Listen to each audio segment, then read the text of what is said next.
Bible ఉంటే తెరిచి చూపిస్తారా? బైబిల్ ఉంటే ఏంటండి, ప్రతి క్రైస్తవుడి చేతిలో బైబిల్ ఉండాలి. నువ్వు క్రైస్తవుడు అని తెలియటానికి బైబిల్ నీ చేతిలో ఉండాలి. అందుకే కదండి నేను బైబిల్ పట్టుకొని అంటాడు. అవునండి, దేవుని బిడ్డలు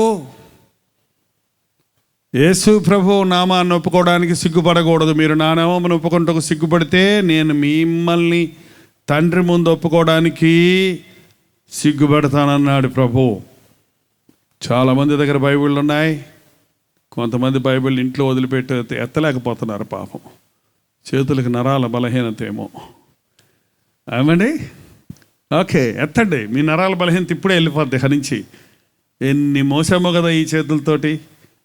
ఎంతమంది సహోదరులు ఈ చేతులతో ఎన్ని పిండులు రుబ్బారో, ఎన్ని కారాలు దంచారో. ఇప్పుడు ఎక్కడ చేశారు? అందరూ మిక్సీలు వచ్చాయి కదా. ఎంతమంది పిల్లలు ఎత్తుకున్నారో, ఎన్ని పని పాఠాలు చేశారో. చివరికి మిగిలింది ఏంటండి? ప్రయాస తప్ప ఏమీ లేదు. బైబిల్ని మోస్తే బైబిల్ మనల్ని మోస్తుందన్నారు ఒక దైవజనుడు. బైబిల్ నీ దగ్గర ఉంటే పాపం నీకు దూరంగా ఉంటుందన్నారు మరొక దైవజనుడు. ఈ బైబిల్ మనల్ని మార్చేస్తుందండి. పిరికోళ్ళగా ఉన్న వాళ్ళని ధైర్యవంతులుగా చేస్తుంది, పాపులుగా ఉన్న వాళ్ళని పరిశుద్ధులుగా చేస్తుంది. ఈ బైబిల్ని తల కింద పెట్టుకుని పడుకుంటే ప్రయోజనం లేదు. బైబిల్ మోసే వాళ్ళు తక్కువ కనపడుతున్నారు నాకు. నేను ఏ ఊరు వెళ్ళినా బైబిల్ ఎత్తిస్తానండి. అన్ని ఊర్ల బైబిళ్ళు మేము వీడియోలో పోగు చేస్తున్నాం. బైబిళ్ళు కొన్ని ఊర్లలో, ఒంగోలులో కొన్ని ఊర్లు, ఏ ఊర్లో అని చెప్పాలి, కొన్ని ఊర్లలో బైబిళ్ళు ఎట్లుంటాయి అంటే అబ్బాబ్బాబ్బా హారిజన్ బల్బుల్లాగా తగతగతగతగలాడుతుంటాయి. దీన్ని బట్టి తెలిసిపోతుంది. నేను బైబిల్ అంతా ఓసారి చదివేశారండి, ఇంకెందుకని మూలపడేశానండి. నిన్న న్యూస్ పేపర్ చదివి మూలపడేసినట్టు అంటున్నారు. న్యూస్ పేపర్ చదివితే మళ్ళీ చదవక్కర్లేదండి. కానీ బైబిలు నిన్నటి హిస్టరీ ఉంది, నిన్నటి చరిత్ర ఉంది, ఇవాళ న్యూస్ ఉంది, రేపేం జరగబోతుందో కూడా చెప్తుంది. అందుకని బైబిల్ ఎప్పుడు పాత పుస్తకం అయిపోదు. ఎన్నిసార్లు చదివినా, ఎన్ని సంవత్సరాలు చదివినా జీవం కలిగిన గ్రంథం ఇది, పరిశుద్ధ గ్రంథం ఇది. అబ్బా, మీ కష్టాలు చూడలేకపోతున్నాడు. ఇంకొకసారి ఎత్తండి. పఠింప శ్రేష్ఠ గ్రంథం బైబిలు, పఠింప శ్రేష్ఠ గ్రంథం బైబిలు, అనుదినంబు చదువుడి, నెనరు తోడ చదువుడి, ఓ పఠింప శ్రేష్ఠ గ్రంథం బైబిలు. ఓకే, రోజు 3 అధ్యాయాలండి, ఆదివారం 5 అధ్యాయాలు మీరు చదివితే ఒక సంవత్సరంలోగా బైబిల్ని ఈ పక్క నుండి ఆ పక్క దాకా చదివి ముగించేయచ్చు. మీరు ఎన్నిసార్లు బైబిల్ చదివారు అని అడిగితే ఏమంటారు? మీరు చాలాసార్లు చదివామంటారు. ఎక్కడ చదివారు? ఇక్కడ కొంచెం, అక్కడ కొంచెం, అక్కడ కొంచెం, ఇక్కడ కొంచెం చదివితే బైబిల్ అర్థం కాదండి. బైబిల్ అర్థం అవ్వాలంటే వరుస పెట్టి మత్తయి సువార్త, వరుస పెట్టి ఆదికాండం మొదటి నుంచి చదువుకుంటారండి. అర్థం కాని విషయాలు ఉంటే ఆగిపోకండి, చదువుకుంటూ పోండి. మనం చేపల కూర వండుకొని తిన్నప్పుడు, చేపలు తింటున్నప్పుడు ముళ్ళు అడ్డం వచ్చింది అనుకోండి, ఏం చేస్తారు? చేపలో ముళ్ళు ఉంటుందా, ఉండదా? ముళ్ళు లేని చేపలు తింటామంటారు కొంతమంది, రుచి పచ్చి ఉండవై. ముళ్ళున్న చేపలు మంచి. ముళ్ళు వచ్చిందంటే ఏం చేస్తారండి? ముళ్ళు తీసి పక్కన పెడతారా? లేదా ముళ్ళు ఎందుకు ఉంది, ఈ ముళ్ళు ఎందుకు అడ్డొచ్చింది, ఈ ముళ్ళు ఉంది కాబట్టి నాకు ఈ చేప వద్దు అంటే ఇంక వాడికి ఏముంది, అది తినలేదు కదా. మంచి ఆహారం చేపలు. బైబిల్లో కూడా ఒక్కొక్కసారి అడ్డం వస్తాయి ముళ్ళుల్లాగా, పక్కన పెట్టుకోండి. చదువుకుంటూ పోతే బైబిల్లో వచ్చే అనుమానాలకి సమాధానాలు ఎక్కడ దొరుకుతాయో తెలుసా? బైబిల్లోనే దొరుకుతాయి. కాబట్టి క్రమముగా బైబిల్ చదవండి, అంతేగాని అక్కడ కొంచెం ఇక్కడ కొంచెం చదవద్దు. కొంతమంది బైబిల్ నెత్తికింద తల కింద పెట్టుకుంటే దెయ్యాలు రాకుండా ఉంటే నేర్పిస్తారు. తల కింద పెట్టుకోవడానికి దిండ్లు ఉన్నాయి కదండి. బైబిల్ ఎందుకు? తల కింద పెట్టుకునే మంత్రాల పుస్తకం కాదు ఇది. బైబిల్కి అప్పుడప్పుడు దేవుని చిత్తం తెలుసుకోవాలనుకున్నప్పుడు లాటరీ బుక్ లాగా ఉపయోగిస్తారు. ప్రభా మాట్లాడినాయన, తొందరగా మాట్లాడినాయన అని తీసాడంట ఒక ఆయన. యోధాయస్కారితో పోయి ఉడి పెట్టుకొని చచ్చినోడు వచ్చిందట. ఏంటి ప్రభా మాట్లాడమంటే ఇలా మాట్లాడుతున్నావు? నాయన రెండోసారి అడుగుతున్నాను, నిజంగా మాట్లాడి తీశాడంట. నువ్వు పోయి అలాగూ చేయమో అని వచ్చిందట. ఏంటి ప్రభా వదిలేసుకోమంటావా నన్ను? భయం వేస్తుంది ప్రభా, 3వ చెప్పాయా, నిజంగా చెప్పాయా అని మళ్ళీ తీశాడంట. చేయదలుచుకుంది ఏదో శీఘ్రముగా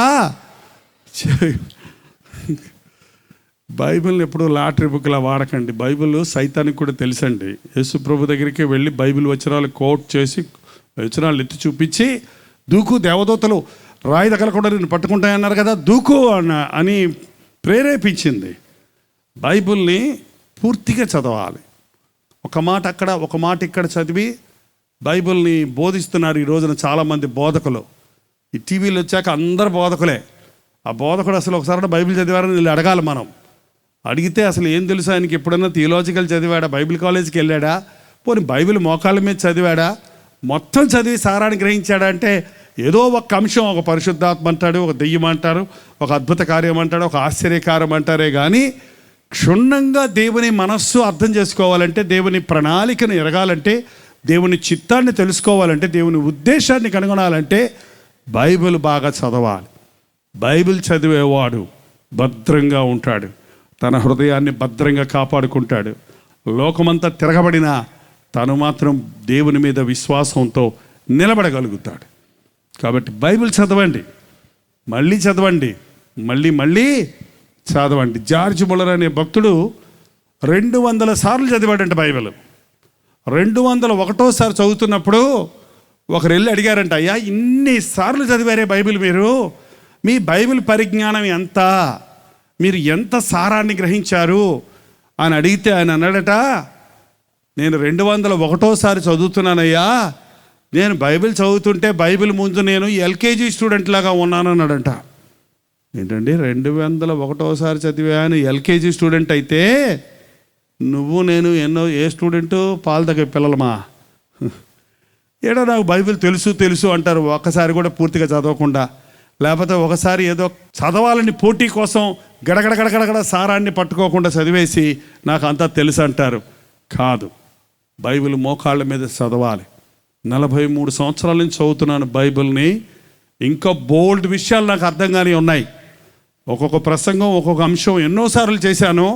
కానీ ప్రతిసారి పరిశుద్ధాత్ముడు బిట్వీన్ ద లైన్స్ అంటారు, అంటే ఆ యొక్క పదజాలాల మధ్యలో ఉన్న అద్భుతమైన విషయాలను, రహస్యాలను, హృదయ అవసరతలు తీరే విషయాలను ప్రభు బయలుపరుస్తూ ఉన్నాడు. కాబట్టి నా 18వ ఏట బైబిల్ పట్టుకున్నాను. ఈనాటి వరకు బైబిల్ నన్ను నడిపిస్తుంది, బతికిస్తుంది, నన్ను ఘనపరుస్తుంది, నాకు జ్ఞానం అనుగ్రహించింది. నేను బైబిల్ ప్రకటిస్తుండగా ఆ బైబిల్ యొక్క వాక్యాల ద్వారా అనేకుల హృదయాలలో దేవుని కార్యాలు జరుగుతున్నాయి. బైబిల్ చదవండి, మీ బిడ్డలకు చదివించండి. ఇప్పుడు మీ సెల్ ఫోన్లో కూడా బైబిల్ పెట్టుకోవచ్చు. మరి మీకు చదువు రాకపోతే ఆడియో బైబిల్స్ వచ్చాయి, అంటే బైబిల్ మీరు వినొచ్చు.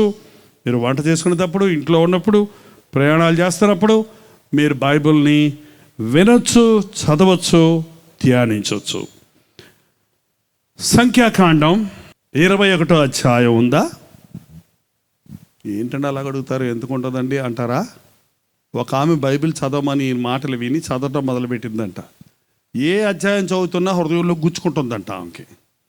ఒక అధ్యాయం తీసిగానే నీ విరోధులతో సమాధానపడి నువ్వు వచ్చి నాకు అర్పణ అంగీకరించు అనగానే ఆమెకి ఆ పక్కింటి ఆమె ఎదురుగుండా ముఖం కనపడుతుంది. ఆ పక్కింటి ఆమెని నేను ఎట్టామని క్షమిస్తాను, నేను ఇన్ని మాటలు అన్నామని, ఇది కుదరదని ఆ పేపర్ చింపేసిందంట బైబిల్లో. అంటే నీకు ఇష్టం లేని పేజీలన్నీ చింపేస్తే బైబిల్ చదవైపోద్ది. బైబిల్లో నీ హృదయ స్థితిని చూపిస్తున్నప్పుడు నీకు ఇష్టం లేని విషయాలు చింపేయటం కాదు, బైబిల్ చదువుతున్నప్పుడు నీ హృదయాన్ని చించుకోవాలన్నది బైబిల్లో. ఏం చదవాలి? నీ హృదయాన్ని చించుకొని, నీ పాపాలు ఒప్పుకొని నీ హృదయాన్ని సరి చేసుకోవాలి. కానీ నువ్వు అద్దంలోకి వెళ్ళి అద్దం చూసుకుంటున్నప్పుడు అద్దంలో నీ ముఖం అసహ్యంగా కనపడింది అనుకోండి, అద్దాన్ని గుద్దితే నీకేమన్నా ప్రయోజనం ఉందా? నా మొహం ఎటు చూపిస్తావా అద్దమా నువ్వు గుద్దామనుకో, ఏమవుద్దండి? ప్రయోజనం ఏమైనా ఉందా?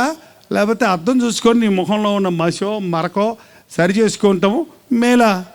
దేవుని వాక్యం అనే అద్దంలో మనం చూసుకున్నప్పుడు మన హృదయాన్ని సరి చేసుకోవాలి. కానీ వాక్యాన్ని వ్యతిరేకిస్తే, తిరగబడితే ఎటువంటి ప్రయోజనమో లేదు. ఏమన్నాను? 21వ అధ్యాయం ఉందా? 4వ వచనం దగ్గర నుండి చదువుతున్నాను, వినండి. వారు ఏదోము దేశమును చుట్టిపోవాలని హోరు కొండ నుండి ఎర్ర సముద్ర మార్గములో సాగినప్పుడు మార్గాయాసము చేత జనులు ప్రాణము సొమ్మసిల్లెను.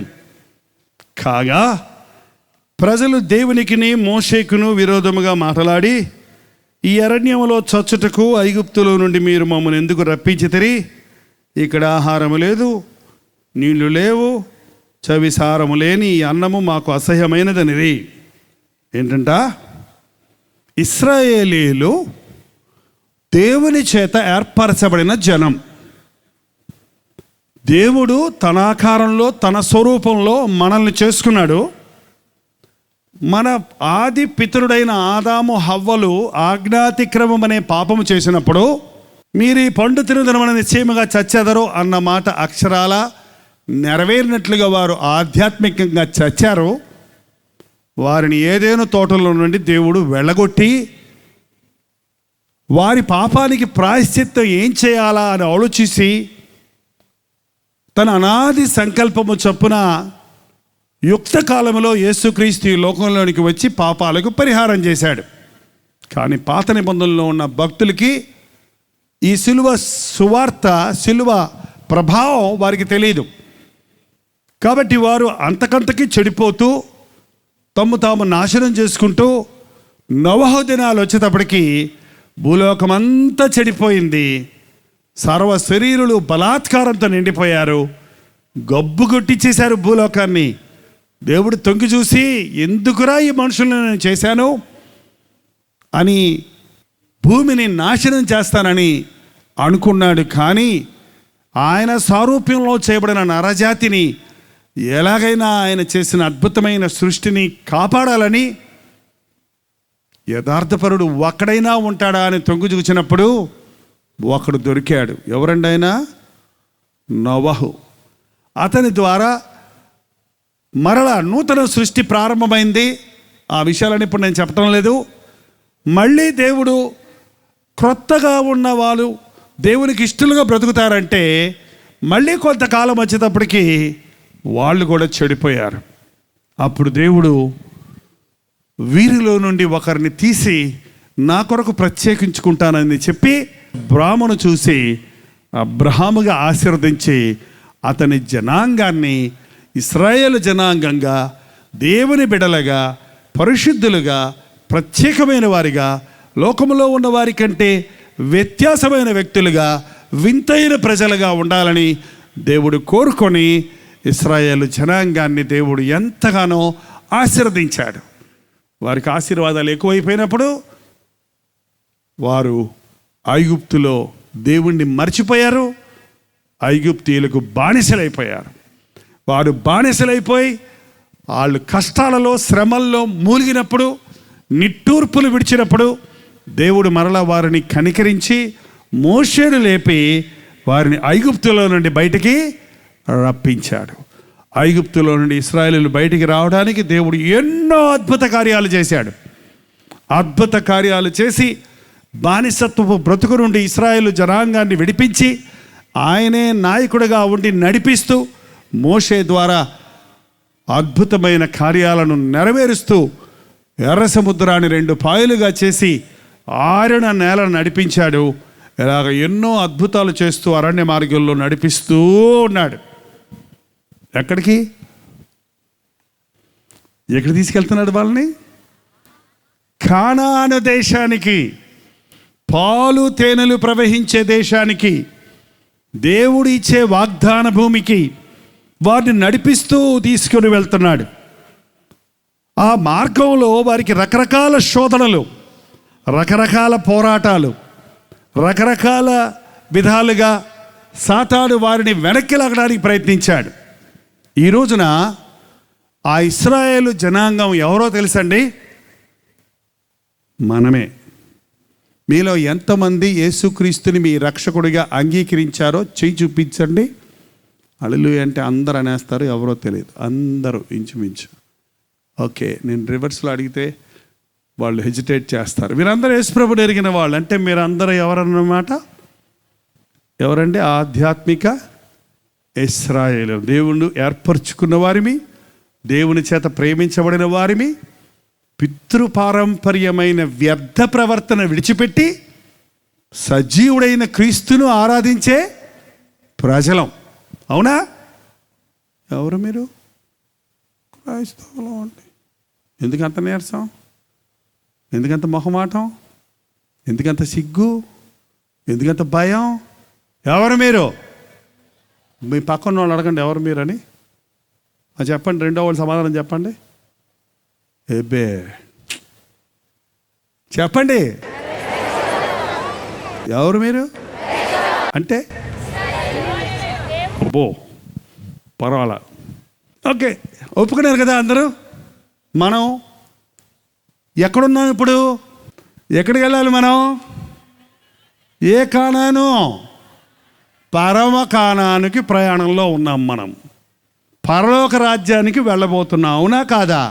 యేసు ప్రభువును నమ్ముకున్నది పరలోకానికి వెళ్ళటానికా?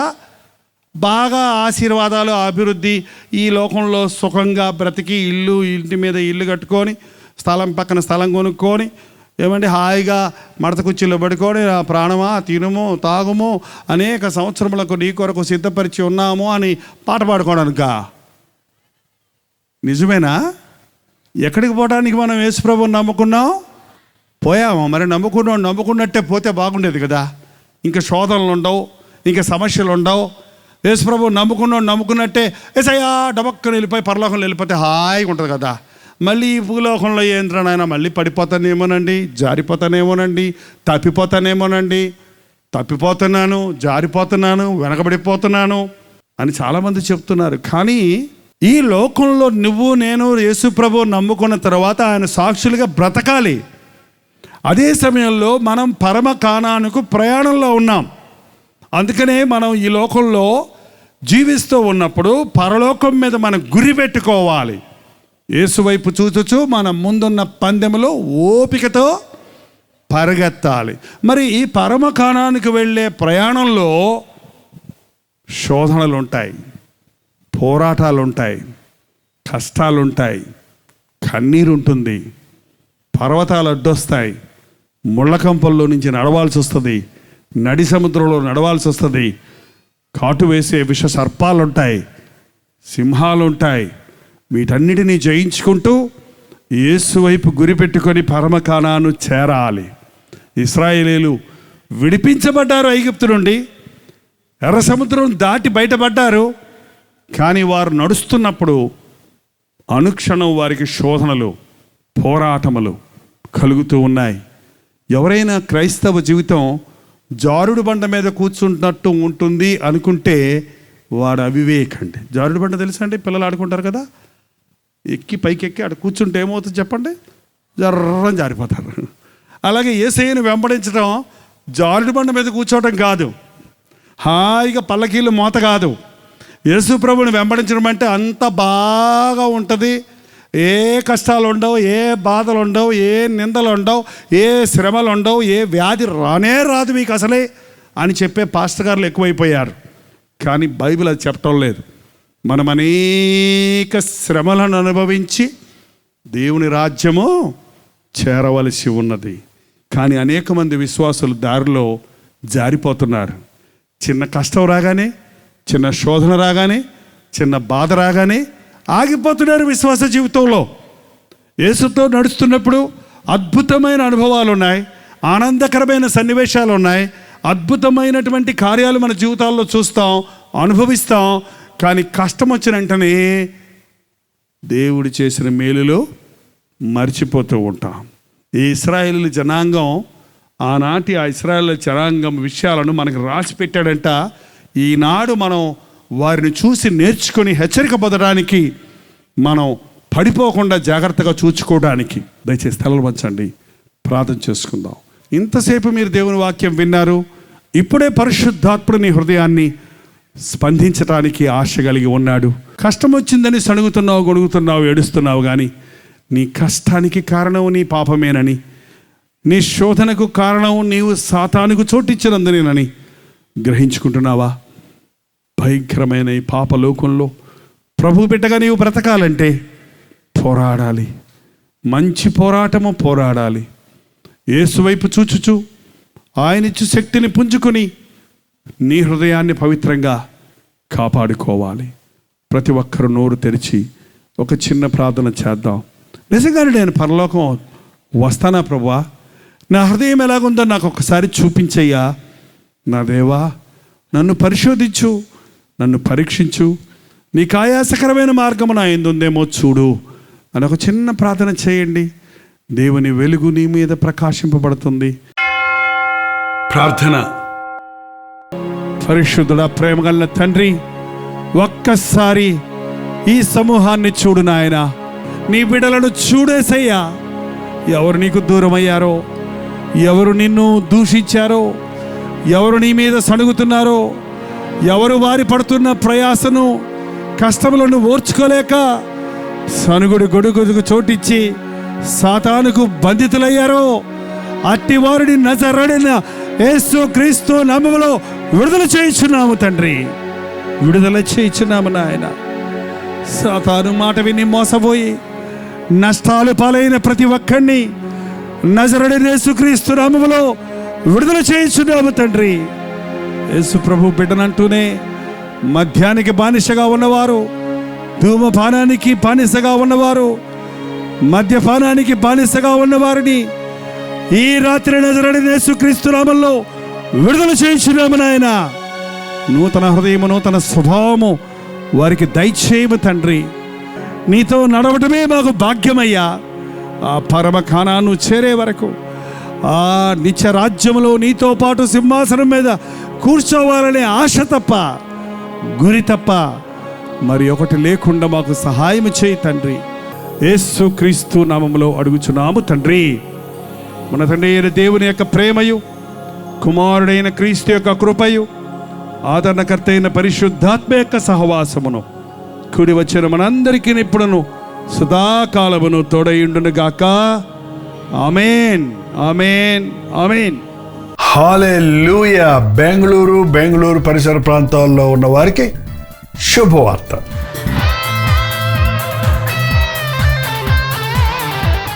ప్రభు చిత్తమైతే బెంగళూరులో మే నెల 28వ తారీఖున ఒక ప్రత్యేకమైన 1 డే గెట్ టుగెదర్ను మీ కొరకు ఏర్పాటు చేస్తున్నాం. మధ్యాహ్నం 2 గంటల నుంచి 5 గంటల వరకు, 6 గంటల నుంచి 9 గంటల వరకు జరిగే ఈ 2 సెషన్స్లో పాల్గొని దైవాశీర్వాదాలు పొందండి. బెంగళూరు నుంచే కాకుండా చుట్టుపక్కల ఉన్న అనేక ప్రాంతాల నుండి, అటు ఆంధ్ర నుండి, ఇటు రాయలసీమ నుండి మీలో అనేకులు ప్రతిసారి గెట్ టుగెదర్కి వస్తున్నారు. ప్రభు మీకు చేసిన మేళ్లను గురించి చెప్తున్నారు. మీ భారాలు పంచుకొని మీ కొరకు వ్యక్తిగతంగా ప్రార్థించడానికి, మిమ్మల్ని ముఖాముఖిగా చూడటానికి అవకాశం కలిగజేస్తున్నారు.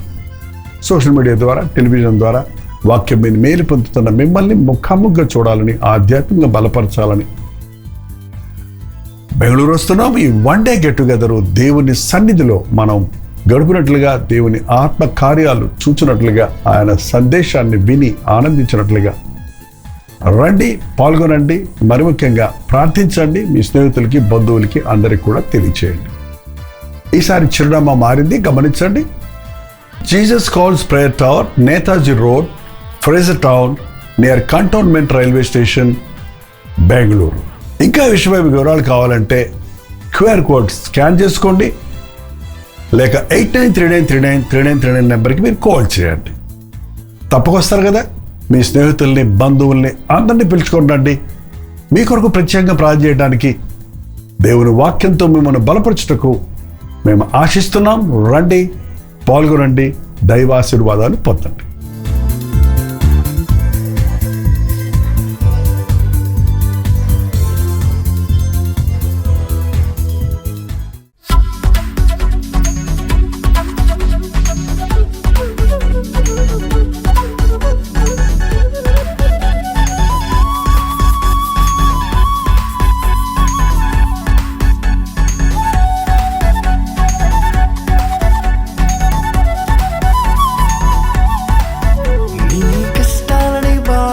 శ్రమలన్నీ తీర్చే అనాథుడు యేసే.